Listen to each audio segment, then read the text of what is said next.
Hello everyone and welcome back to Storytime with Gemma. Today we'll be reading Bulldozer, Busy Day.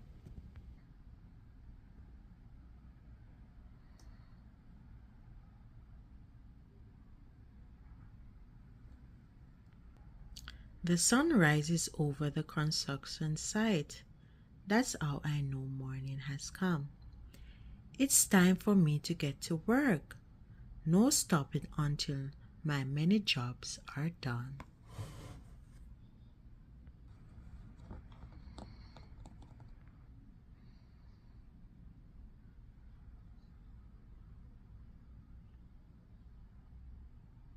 Sometimes I help clear the grounds from when demolition destruct and create a big mess. I put away the debris, rubbles and dirt. Moving material is